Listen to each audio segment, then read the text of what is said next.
The moment his finger jabbed into my chest, pushing me backward against the polished wood of the church pew, I felt 67 years of dignity drained from my body. "You have no place here, lady," he snarled, his voice carrying across the sanctuary. "These front pews are reserved for founding families only." His wedding ring caught the stained glass light as he gestured toward the exit door.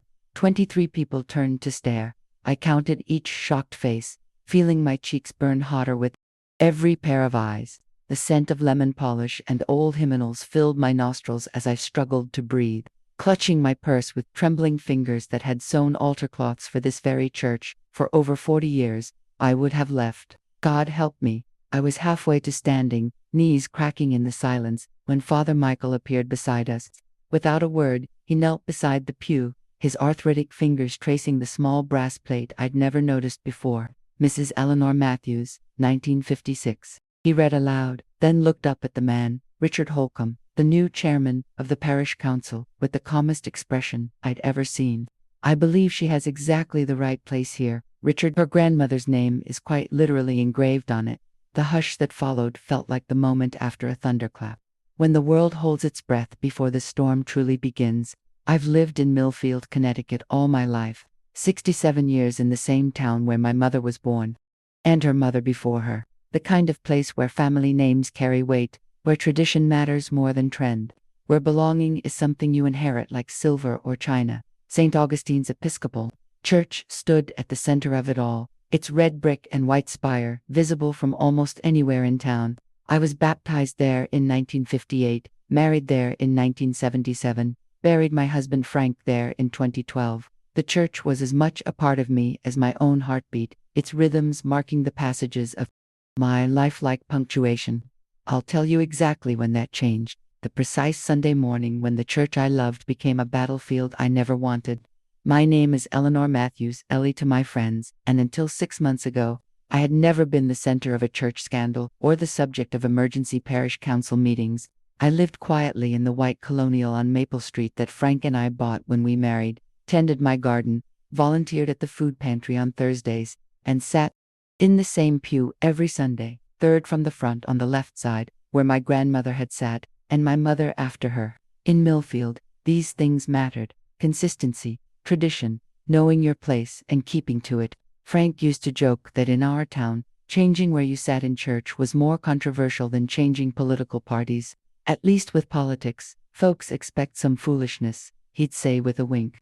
"But move 3 pews back at St. Augustine's, and people will talk for months." I'd laugh, never imagining I'd be at the center of such talk myself. Frank had been gone 11 years when everything changed. 11 years of widowhood, of learning to speak in I instead of we, of carrying on family traditions alone.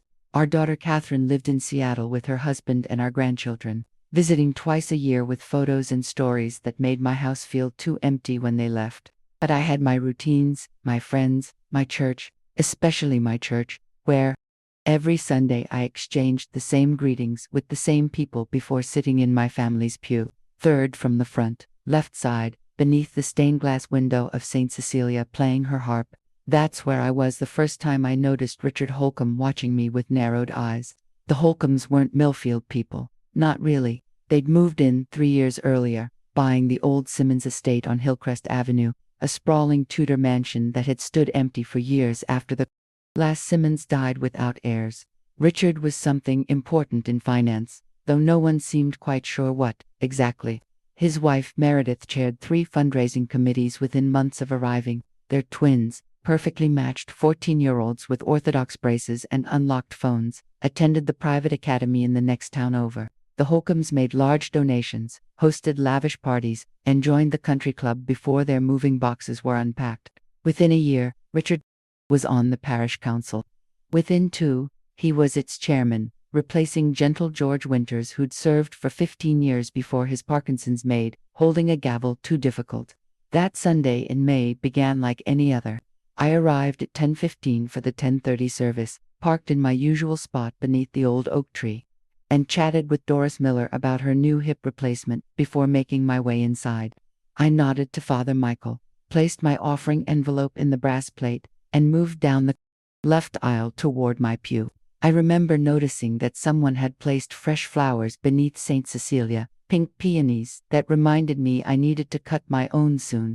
I was just sliding into my seat, arranging my purse and prayer book, when a shadow fell across the hymnal I was opening. "Excuse me," said a voice I recognized as Richard Holcomb's. I looked up to find him standing in the aisle, his wife and children arranged behind him like a family portrait. "We'll be sitting here today." Not a question, a statement, delivered with the confidence of someone unaccustomed to refusal. I remember blinking up at him, momentarily confused. "I'm sorry," I said, though I'd heard him perfectly well. Behind him, Meredith Holcomb adjusted her pearl necklace, her eyes everywhere but on mine. "The front pews," Richard said, gesturing expansively to include not just my spot but the entire front section, "are traditionally reserved for founding families and major benefactors. We've decided to reinstate that tradition. There are plenty of seats in the back half." His smile never reached his eyes, which remained fixed on me with the cool assessment of someone appraising furniture they intended to replace. I felt myself growing smaller beneath that gaze, shrinking into the worn velvet cushion that still held the impression of my grandmother's weight. "I'll tell you the exact cost of those pew cushions someday." My grandmother showed me the receipt she kept, the one I later found tucked into her Bible. "I've sat here all my life," I said quietly, aware of other parishioners watching now, the low murmur of Sunday conversations dimming around us. "My grandmother sat here before me, and my mother. Our family has always—" "Your family," Richard cut in, his voice taking on an edge that made several nearby heads turn. "And which founding family would that be?" The church records we reviewed for the restoration project didn't mention any Matthews among the original donors. He adjusted his gold cufflinks monogrammed, I noticed, with what looked like a family crest. "Times change, Mrs. Matthews. The church has significant financial needs, and those who contribute substantially deserve recognition." I sat there, my prayer book open to the wrong page, feeling as if I'd suddenly been cast in a play without being given the script. The organ began to play the prelude, the signal that service would begin in 5 minutes. Other parishioners were finding their seats, some watching our exchange with undisguised interest. "I don't understand," I said, heat rising to my face. "I've never heard of such a policy." Richard sighed, the sound sharp with impatience. "It's a very old tradition we're reinstating. The council voted on it last month. Notices were sent." He gestured toward the back of the church. "Now, if you wouldn't mind, my family would like to be settled before the processional begins." Behind him, one of the twins, I could never tell them apart, snickered behind her hand, nudging her sister. I found myself standing, gathering my things with numb fingers, pride warring with embarrassment. As I stepped into the aisle, Richard smoothly moved past me, ushering his family into the pew, my pew with the practiced efficiency of someone accustomed to getting his way.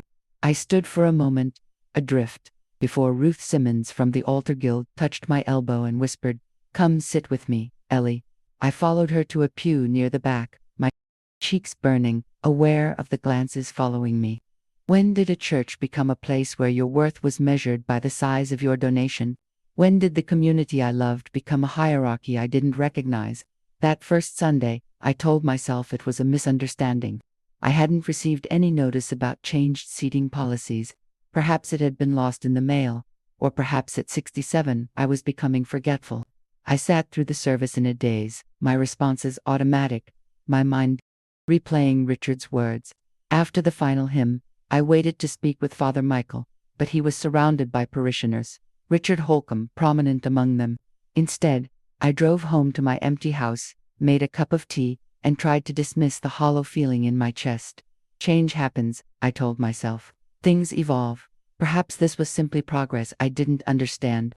The following Sunday, I arrived earlier, 10 o'clock instead of my usual 10:15, determined to avoid another awkward confrontation. But when I approached my family's pew, I found a small velvet rope stretched across the end, like those used in museums to protect valuable exhibits. A discreet brass sign had been affixed to the wooden end cap, reserved for benefactors. I stood staring at it, my prayer book clutched against my chest, when Meredith Holcomb approached in a cloud of expensive perfume. "Good morning, Eleanor," she said, her smile practiced and perfect. "Didn't Richard explain the new arrangement?" "Last week. The front sections are reserved now." She unhooked the velvet rope with manicured fingers, stepping past me. Perhaps you didn't receive the letter. The council sent them to everyone. About the Legacy Benefactor Program. She looked at me expectantly, as if waiting for recognition to dawn. I don't recall any letter, I said, standing my ground despite the flush creeping up my neck. And I've never heard of reserved seating in all my years at St. Augustine's. My family has sat in this pew for generations. I thought of my mother, her gloved hands arranging her skirt as she settled into this very spot, teaching me to follow along in the prayer book, page by page. Meredith's smile tightened. Well, it's a revival of an old tradition. Actually, Richard did quite extensive research on the church's history for the Restoration Committee. She lowered her voice, leaning in, as if sharing a confidence. The church needs significant funding for the roof repairs and the new educational wing. The Legacy Benefactor Program is helping us meet those goals. A minimum annual contribution of $25,000 qualifies a family for recognition, including designated seating. Her eyes flicked over my simple navy dress and sensible shoes. Assessment in every glance. But there are plenty of lovely seats in the middle and back sections for our regular members. $25,000. The figure struck me like a physical blow. My teacher's pension, and Frank's modest life insurance provided comfortably for me, but not extravagantly. I'd always given what I could to the church, 10% of my income, the traditional tithe, but my annual contribution would be nowhere near the amount Meredith had named so casually, as if discussing the price of lunch. I see, I said, though I didn't. Not really. Thank you for explaining. I turned away before she could see how her words had affected me, retreating to a pew halfway back. From there, I watched as other parishioners approached the front section. Some admitted past the velvet ropes, others redirected to the back with varying degrees of grace. The Holcombs, the Prestons, the Whitakers, all wealthy families, some old Millfield names, others newer arrivals, all taking seats in the front pews that had, just weeks before, been open to anyone who arrived early enough to claim them. As Father Michael processed down the aisle to begin the service, his gaze swept the congregation.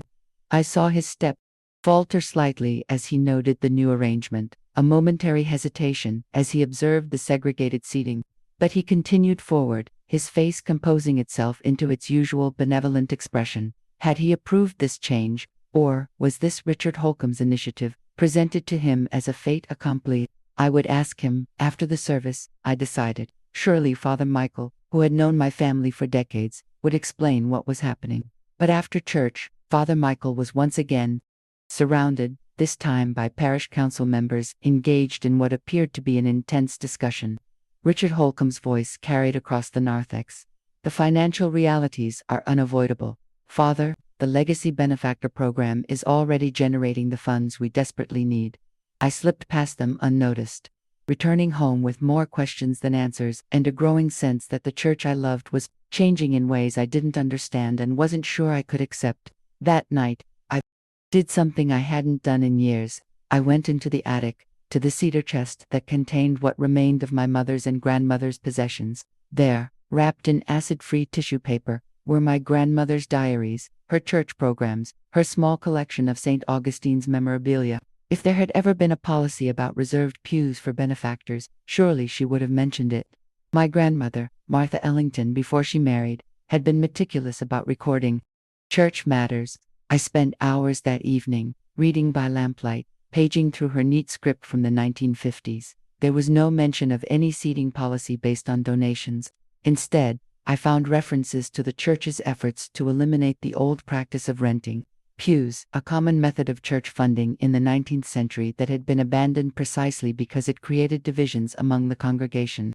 What I did find, tucked between the pages of her 1956 diary, was a yellowed receipt and a small newspaper clipping. The receipt was from Hartford Fine Woodworking, dated May 12, 1956, for custom brass memorial plates, engraved, for a church pew restoration project, $34,250. The newspaper clipping from the Millfield Gazette showed a photograph of my grandmother with several other women from the Altar Guild, standing proudly beside the newly refurbished pews at St. Augustine's. The caption read, "St. Augustine's completes pew restoration thanks to Women's Altar Guild fundraising." Memorial plates honor those who contributed to the church's original construction in 1872. Memorial plates. I had never noticed them. These small brass markers affixed to the pews, had they been there all along? These quiet testaments to the families who had built the church, or had they been removed, perhaps during a previous renovation, only to be forgotten? The next morning, I called Ruth Simmons, who at 82 was the oldest active member of the Altar Guild and a repository of church history. "Of course I remember the plates," Ruth said when I described my discovery. Each front pew had one, naming an original founding family or a significant donor to the 1872 construction. "Your grandmother was instrumental in having them restored in the 50s, raised all the money herself, practically. They were such small plates, though easy to overlook if you weren't looking for them. I'm not sure they're even still there. We've had several renovations since." "Was there ever a policy about who could sit in which pews?" I asked, the phone pressed tight against my ear. "Based on donations or family status?" Ruth's laugh crackled through the line. "Heavens no, not in my lifetime. That's the kind of thing they did back in colonial days. Your grandmother would have had a fit at the very idea. She was always saying the church should be the one place where earthly wealth didn't determine your place." She paused, her voice growing concerned. "Why do you ask, Ellie? Is this about those ridiculous ropes they put up on Sunday?" So Ruth had noticed too. "Yes," I admitted. "Richard Holcomb told me the front pews are now reserved for legacy benefactors who donate at least $25,000 annually. He said it was reinstating an old tradition." The silence on the line stretched long before Ruth spoke again, her voice tight with controlled anger. "That's simply not true.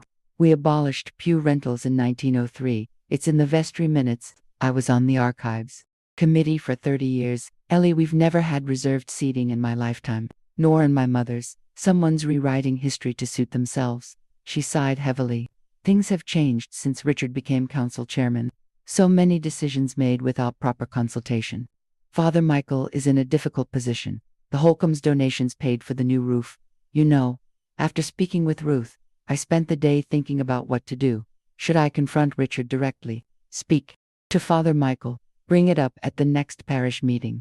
The idea of public confrontation made my stomach clench. Frank had always handled difficult conversations, his calm, reasonable approach diffusing tension before it could build. Without him, I'd grown accustomed to avoiding conflict, to accepting small injustices rather than drawing attention to myself. But this felt different. This wasn't about me, not really. It was about the church community, about the subtle transformation of sacred space into a hierarchy based on wealth, about history being rewritten to justify exclusion. I decided to begin with research. For the next 2 weeks, I visited the church on weekday mornings, when the building was quiet except for the occasional choir practice or prayer group. I examined each front pew carefully, looking for any sign of the memorial plates my grandmother had commissioned.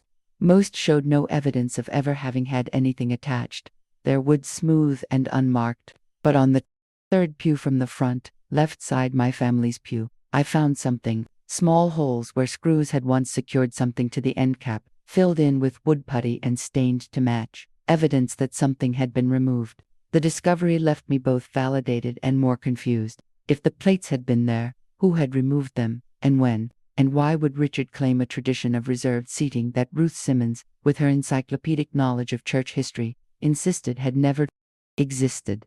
I needed to find answers before the next Sunday, when I would once again face the velvet ropes and the subtle humiliation of being redirected to the back. That Friday, I visited the County Historical Society, housed in an elegant Victorian mansion at the edge of town. Millfield took its history seriously, and the Society's archives were extensive and well-maintained. I explained my interest to the curator, a retired history professor named David Hardgrove, who had known Frank through the Rotary Club church seating arrangements. "That's an interesting inquiry," David said, leading me through the climate-controlled archive room. Churches were often quite stratified spaces historically. In the 18th and early 19th centuries, pew rentals were common. Families would pay for the right to sit in specific pews, with the most expensive being closest to the pulpit. The practice largely died out by the early 20th century, though some churches maintained it longer than others. He pulled Out, a large archival box, labeled St. Augustine's Episcopal Records, 1872, 1950. I'm specifically interested in whether St. Augustine's had reserved seating for donors, and about memorial plates that might have been on the pews, I explained, not wanting to detail the current situation until I had more information. David spread several folders on the reading table, opening one containing early church records. Here's something relevant. Minutes from 1903 show a vestry vote to abolish pew rentals and open seating to all parishioners regardless of financial contribution. He showed me the yellowed page, with its formal language declaring that the house of God should welcome all equally, without distinction of purse or position. Another document, from 1948, detailed plans for church renovation, with no mention of restricted seating but a note about restoration of historical elements consistent with the church's egalitarian principles. Then David found what I was looking for. A complete inventory from the 1956 restoration project, listing all 24 memorial plates commissioned for the front pews, with the names of the families they honored. There it was, third on the left, Ellington family, founding members 1872, my grandmother's maiden name. The document included scaled drawings showing exactly where each plate was to be installed, and photographs of the finished project. In one, I could clearly see my grandmother standing proudly beside the pew, her finger pointing to the small brass plate bearing her family name. Do you know when these might have been removed? I asked, showing David the recent evidence I'd found of filled screw holes. He shook his head. Nothing in our records indicates a planned removal. They might have been taken off during renovations with the intention to replace them, then forgotten. Or, he hesitated, choosing his words carefully. Sometimes new leadership wants to establish its own legacy, which can involve reinterpreting or even erasing certain historical elements. I left the Historical Society with photocopies of the relevant documents and a growing sense of purpose. The memorial plates weren't just decorative elements, they represented a historical record of the families who had built and sustained St. Augustine's 4 generations. Families like mine, who might not have had great wealth but had given time, labor, and love to the church community for over a century. Now that history was being literally papered over, replaced with a fabricated tradition that served the interests of the church's newest and wealthiest members. The following Sunday, I arrived at church with my folder of historical documents, determined to speak with Father Michael. But as I entered the sanctuary, what I saw stopped me cold. The velvet ropes had multiplied, now blocking off not just the front 3 rows, but the entire front half of the church. Ushers I didn't recognize, not the usual volunteers, but men in dark suits, who looked more like security personnel, stood at the ends of the aisles, checking names against lists on tablets. The separation between legacy benefactors and everyone else was now unmistakable, the physical embodiment of a 2-tiered community.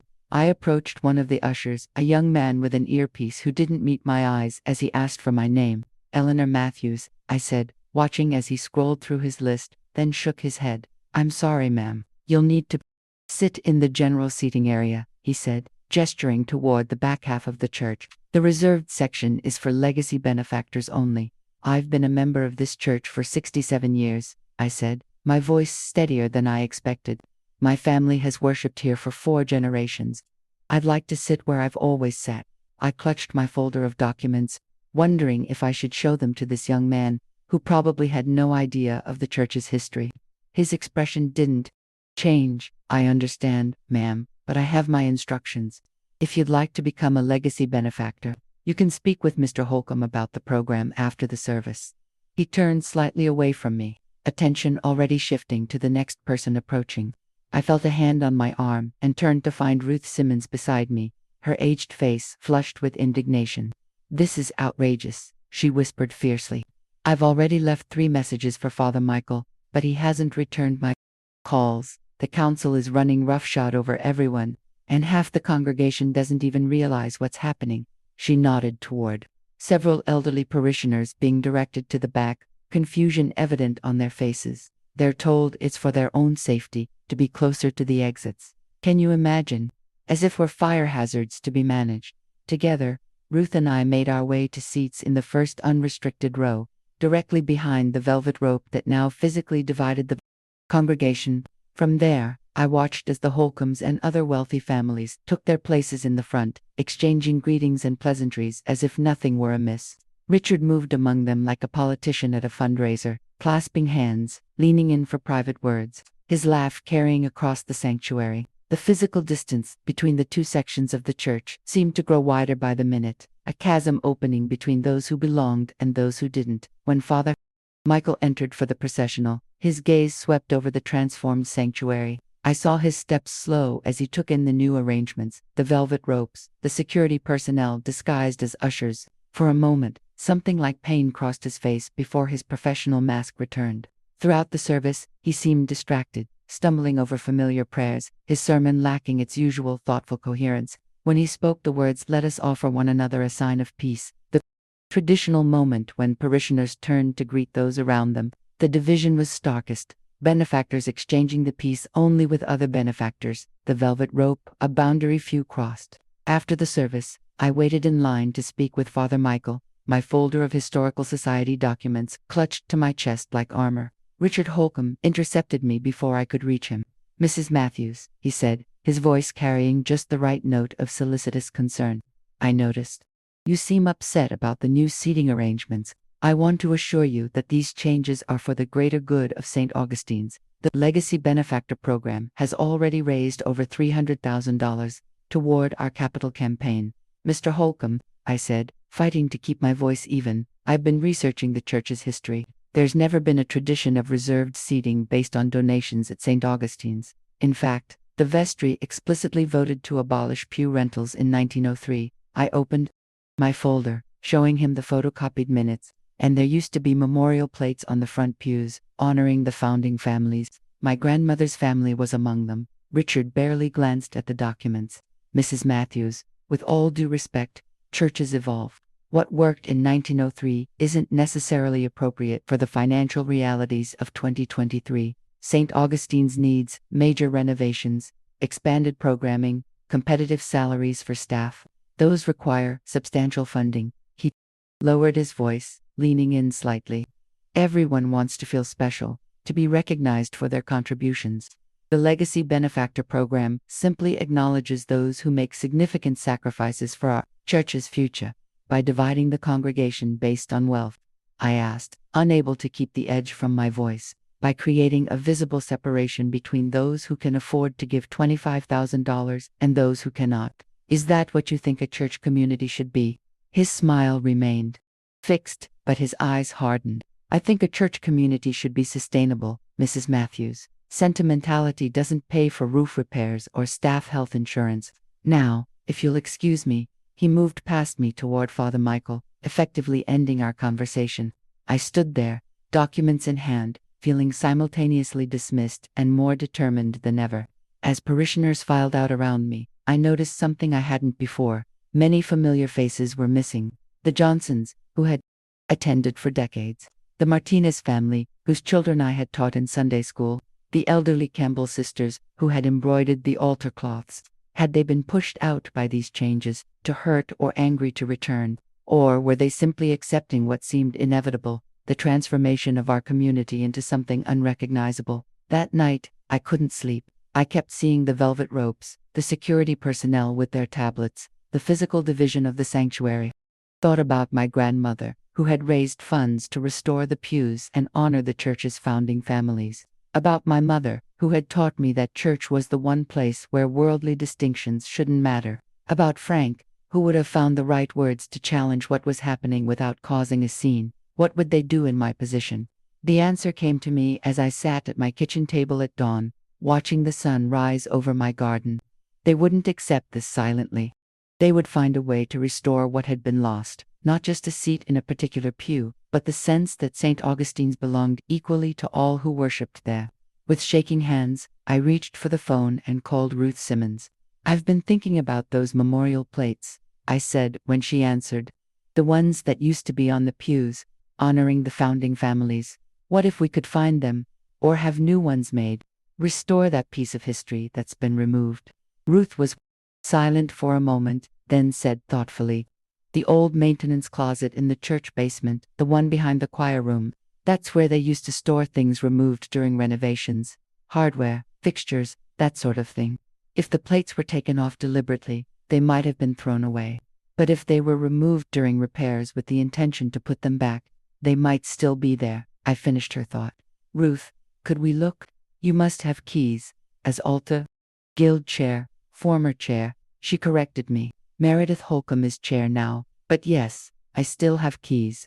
They haven't changed the basement locks in 30 years, as far as I know. She paused. Ellie, what exactly are you planning? I wasn't entirely sure myself, but I knew I couldn't simply watch as the church community was divided and its history rewritten. First, let's see if we can find the plates, then we'll decide what to do next. The following Wednesday, when the church was nearly empty except for the weekly prayer group meeting in the chapel, Ruth and I descended to the basement with flashlights and determination.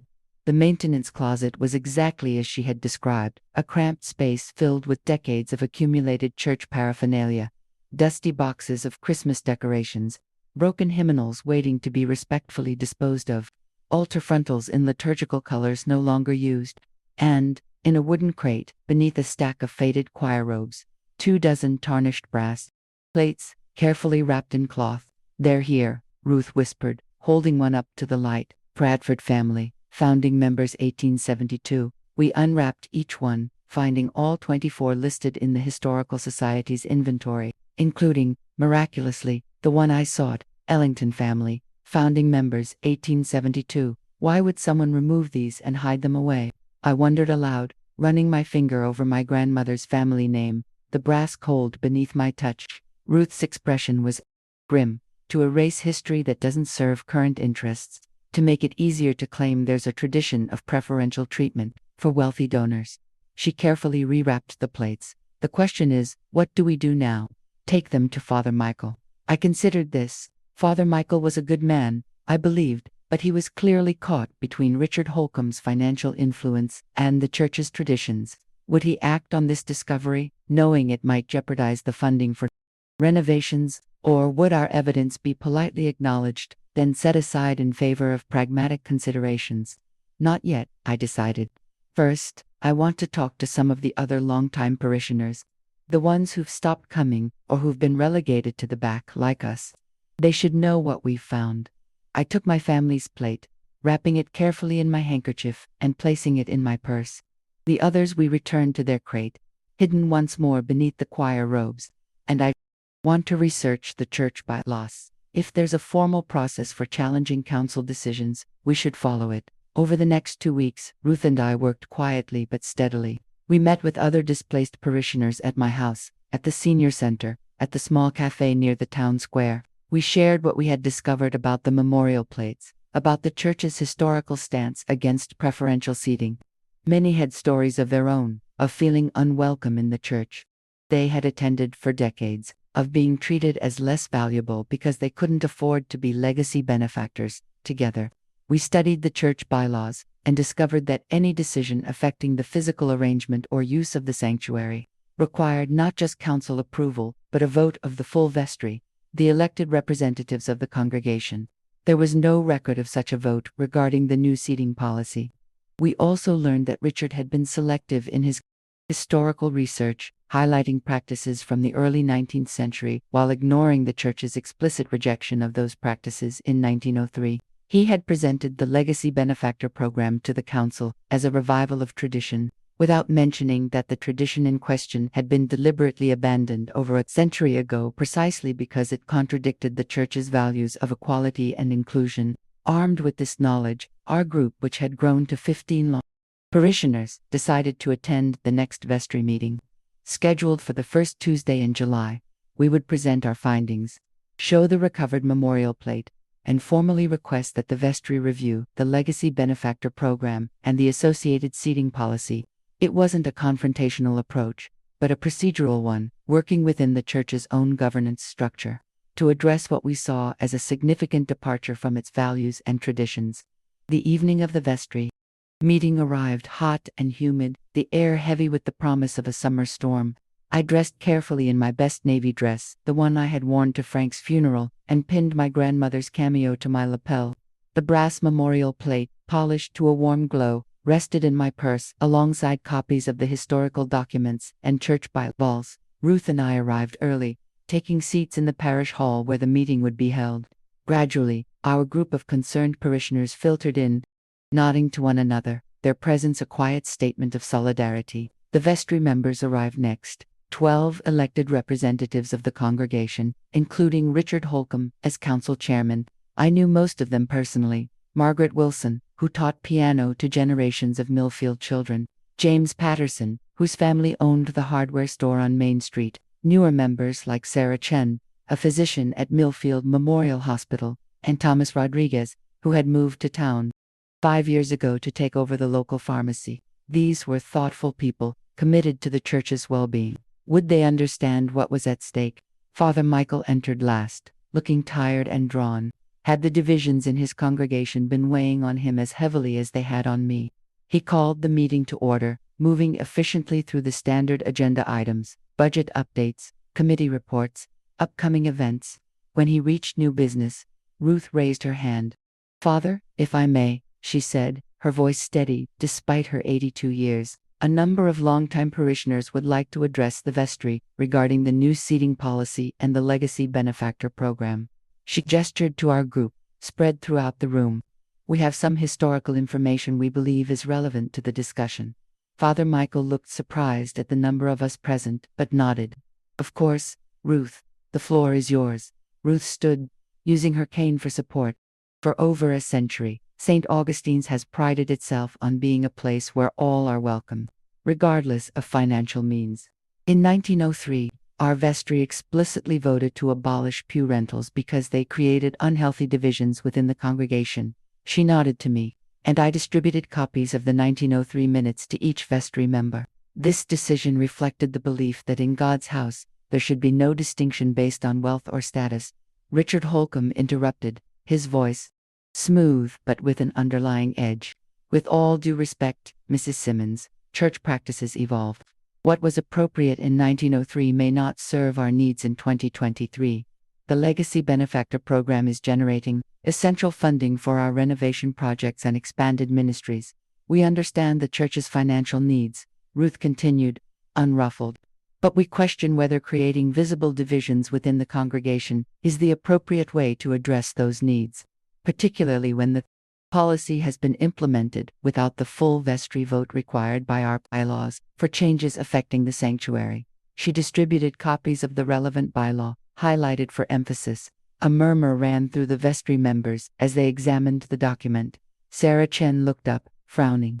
"I wasn't aware of this requirement. The council approved the Legacy Benefactor Program, but I don't recall a vestry vote on the seating arrangements." Richard waved a dismissive hand. "The program itself was approved.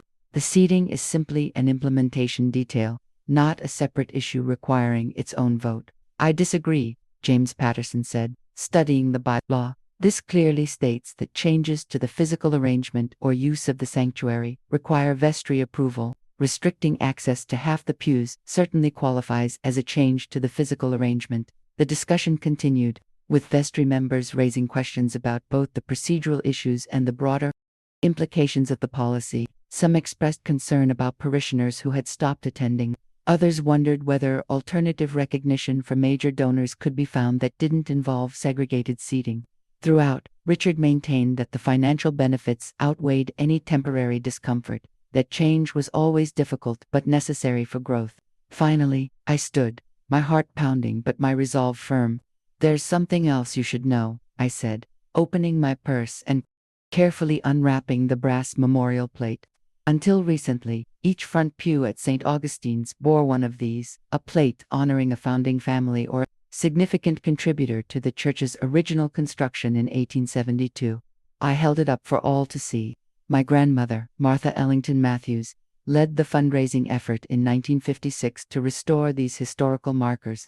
They were removed sometime in the last few years, without consultation or announcement. The vestry members leaned forward. Interested, I passed the plate around, letting each person examine it. "This one bears my grandmother's family name. The Ellingtons were among St. Augustine's founding members." Similar plates honored other families: the Bradfords, the Wilsons, the Pattersons. I nodded to James, whose eyes widened in recognition. "Some of those families still worship here." Others are represented by their descendants. Together, they built this church and sustained it through wars, depressions, and countless challenges. I took a deep breath before continuing. The Legacy Benefactor Program doesn't just create a current division based on wealth, it erases this history, the contributions of generations who gave what they could, whether that was money, labor, time, or devotion. By removing these plates and replacing them with velvet ropes, we're saying that only certain kinds of contributions matter, that our community values some members more than others. Richard's face had flushed an angry red. Where did you get that? Those plates were removed during renovations years ago. They were damaged, outdated. The council decided, I interrupted gently. Or you decided, Mr. Holcomb. Because according to church records, there was never a vote on removing these historical markers. Just as there was never a vote on restricting access to the front pews based on donations. I looked around at the vestry members, meeting each gaze directly. I'm not opposed to recognizing generous donors, but not at the expense of our community's cohesion, not by creating physical divisions within our sanctuary, and certainly not by erasing the history of those who built St. Augustine's and kept it alive for 150 years. The silence that followed felt electric, charged with the weight of history and the tension of the present moment. Father Michael cleared his throat, looking troubled. These are serious concerns, and I think they warrant careful consideration. Perhaps we should table the legacy benefactor seating arrangement pending a full vestry review, and consider whether these historical plates should be restored to their original positions. Richard stood abruptly. This is ridiculous. We can't allow sentimentality to derail the financial progress we've made. The Legacy Benefactor Program has raised over $400,000 in just 3 months. Are you prepared to give that up for the sake of some outdated brass plates? Thomas Rodriguez, one of the newer vestry members, spoke up. I don't think anyone is suggesting abandoning the fundraising program, but we can recognize donors in ways that don't divide the congregation. Plaques in the narthex, names in the weekly bulletin, an annual appreciation dinner. There are many options that honor generosity without segregating our worship space. The discussion continued, growing increasingly heated. Richard insisted that the front pews were a powerful incentive, that major donors expected visible recognition, that the church's financial needs outweighed concerns about inclusivity. Others pushed back, questioning whether such divisions reflected the church's values, whether the ends justified the means, whether other fundraising approaches might be equally effective without the harmful side effects. As the debate continued, I realized something important. This wasn't really about where people sat on Sunday mornings. It was about what kind of community we wanted to be, about whether we valued people based on their financial contributions or recognized the many ways people could enrich a church community, about whether we honored our history or rewrote it to serve current interests, about whether St. Augustine's would be a reflection of the wider world's inequalities or a refuge from them. Finally, after nearly 2 hours of discussion, Margaret Wilson called for a vote. I move that we temporarily suspend the restricted seating policy pending a full review by the vestry, and that we investigate the restoration of the historical memorial plates to their original positions on the front pews. James Patterson seconded the motion. The vote was close, 7 in favor, 5 against, with Richard Holcomb among the dissenters, but it was enough. The velvet ropes would come down, at least temporarily, while the vestry conducted its review, and the memorial plates, including my grandmother's, would be considered for restoration. As the meeting adjourned, the summer storm that had been threatening all evening finally broke, rain pounding against the parish hall windows. I gathered my things, feeling both drained and strangely exhilarated. We had taken a small but significant step toward reclaiming the church community we valued. It wasn't a complete victory. The vestry review might still favor Richard's position, and the divisions that had been created wouldn't heal overnight, but we had made our voices heard. We had shown that history mattered, that community mattered, that there were values beyond financial expediency. Father Michael approached me as people began to disperse, rain jackets and umbrellas appearing from bags and coat pockets. Eleanor, he said quietly, may I see that plate again? I unwrapped it carefully, placing it in his outstretched hand. He examined it closely, running a finger over the engraved letters. I had no idea these existed. When I came to St. Augustine's 6 years ago, there was no mention of memorial plates on the pews. They may have been removed before your time, I acknowledged. but they were an important part of our history. A reminder of the families who built this church and kept it alive through difficult times. Father Michael nodded slowly. Thank you for bringing this to light, and for speaking up today. It can't have been easy. He hesitated, choosing his words carefully. The church faces real financial challenges. The roof, the educational wing, staff salaries. Richard isn't wrong about those needs, but perhaps he's wrong about how to address them. He handed the plate back to me. I'd like to see these restored, if possible, and I'd like to find a way forward that honors both our history and our future, without dividing our community in the process. The Sunday following the vestry meeting dawned bright and clear, the summer storm having washed the world clean. I arrived at St. Augustine's with a mixture of hope and apprehension. Would the vestry's decision be honored? Would the velvet ropes be gone? The sanctuary once again opened to all? Or would Richard Holcomb find a way to delay or circumvent the vote? As I approached the church, I noticed more cars in the parking lot than in recent weeks. Inside, the narthex buzzed with conversation, familiar faces greeting one another, some I hadn't seen since the restricted seating began, and when I entered the sanctuary, I felt tears spring to my eyes. The velvet ropes were gone. The tablet-wielding security personnel were nowhere to be seen, and there, at the end of the third pew from the front, left side, a small brass plate gleamed in the morning light. Ellington family, founding members 1872. I moved toward it in disbelief, touching the cool metal with trembling fingers. All along the front pews, similar plates had been restored, honoring the families who had built St. Augustine's. How had this happened so quickly? Who had found all the plates and reinstalled them overnight? My question was answered when Father Michael appeared beside me, his eyes twinkling with something like mischief. Ruth told me where to find them, he said quietly. The maintenance staff worked late last night. It seemed important that they'd be in place for today's service. But the vestry review I began, surprised at the speed of the restoration, will continue, Father Michael assured me. But I saw no reason to delay restoring historical elements that should never have been removed in the first place. The vestry voted to investigate their restoration, and now they can see them in situ as they conduct their review. He gestured around the sanctuary, where parishioners were noticing the plates, pointing them out to one another, some bending to read the inscriptions. History has a way of asserting itself, doesn't it? I smiled, deeply moved by his quiet act of restoration. Thank you, I said simply.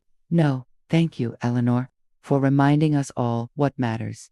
He squeezed my arm gently before moving away to greet other parishioners. I slid into my family's pew, my grandmother's pew, now marked once again with her family name, and arranged my prayer book and hymnal around me. The sanctuary filled with the sounds of homecoming, greetings exchanged, children shushed, kneelers lowered for prayer, the familiar rhythm of Sunday worship, uninterrupted by velvet ropes or status checks. Some of the legacy benefactors were there in their usual places, including Meredith Holcomb and her twins.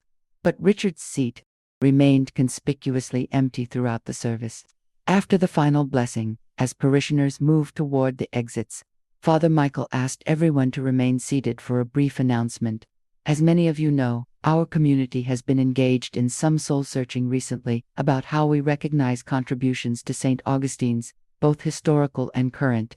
The vestry is reviewing our policies to ensure they align with our values of inclusion and respect for all members of our church family.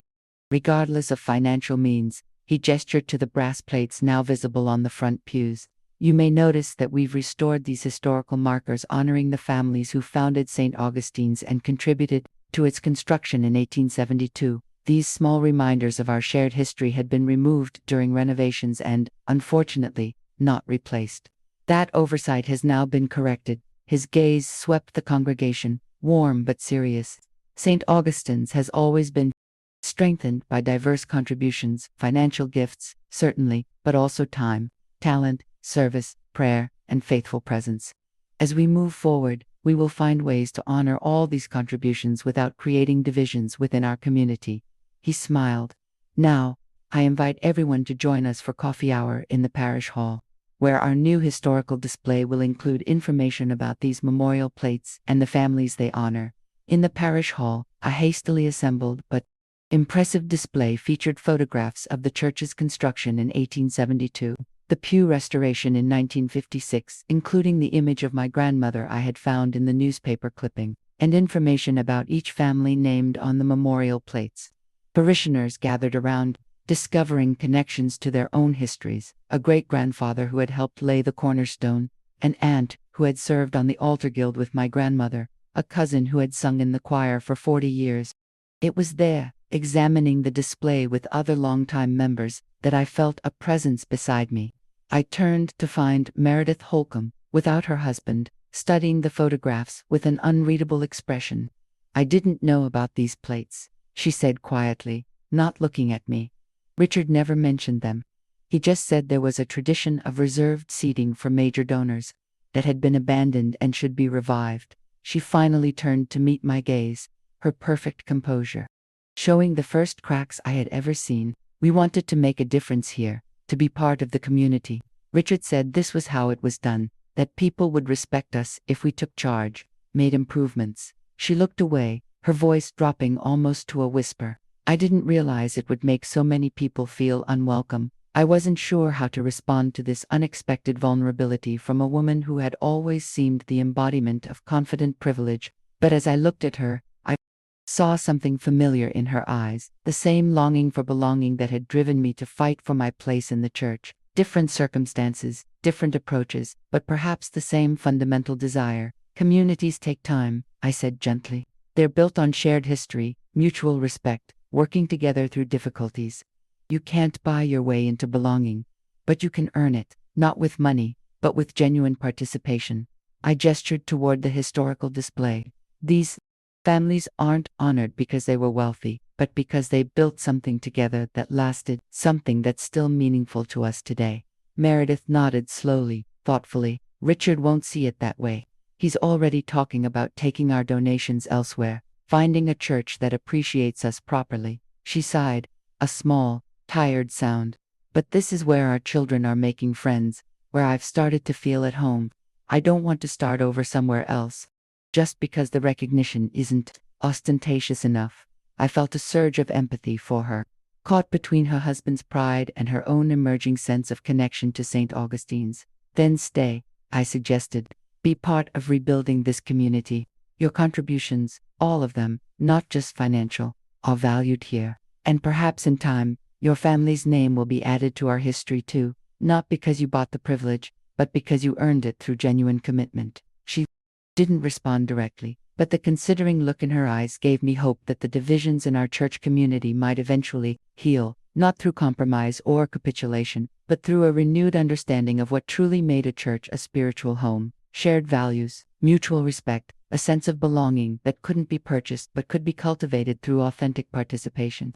In the months that followed, St. Augustine's underwent a different kind of renovation than Richard Holcomb had envisioned. The vestry completed its review, formally discontinuing the segregated seating policy and establishing new ways to recognize donors: a tasteful plaque in the narthex listing contributors to the capital campaign, regardless of amount, special recognition in the annual report, a yearly appreciation event for all who supported the church, whether through finances, volunteer work, or other contributions. Richard Holcomb did indeed take his donations elsewhere, joining the congregation at St. Mark's in the neighboring town, where his approach to philanthropy found a more receptive audience.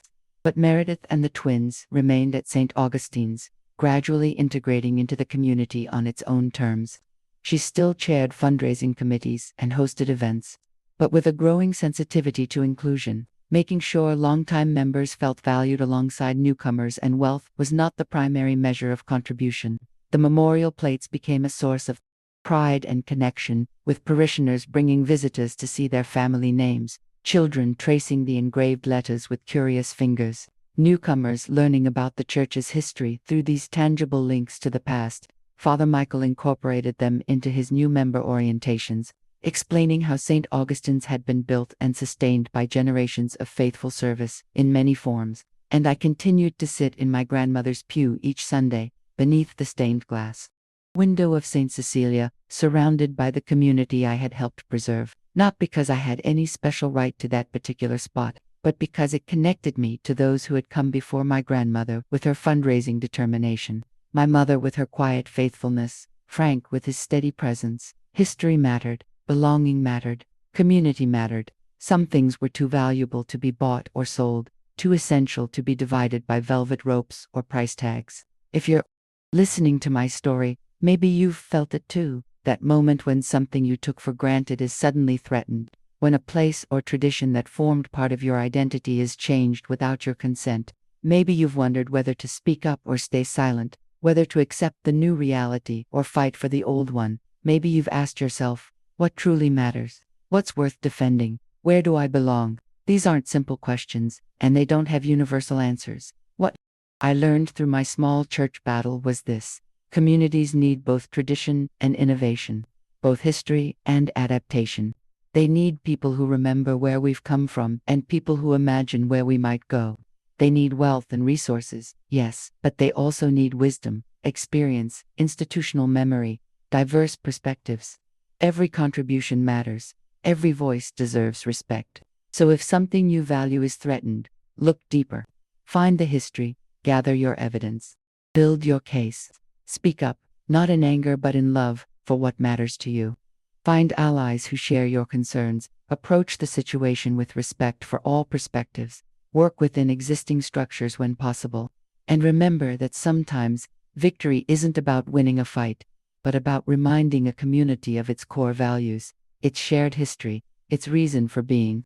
If this story reminds you of someone facing a similar struggle in a church, a neighborhood, a school, any community that matters to them, share it with them. Sometimes knowing others have navigated similar waters helps us find our own way forward. And if you've experienced the power of speaking up for what matters, I'd love to hear about it in the comments. How did you find your voice? What helped you persevere? What did you learn along the way? This is Ellie Matthews, recording from my living room in Millfield, Connecticut, with the afternoon sun slanting through the windows and my grandmother's brass plate catching the light on my mantelpiece, a small reminder that some things are worth fighting for, that history matters, that belonging can't be bought, and that sometimes the most important thing we can do is simply to remember who we are and where we came from. Thank you for listening.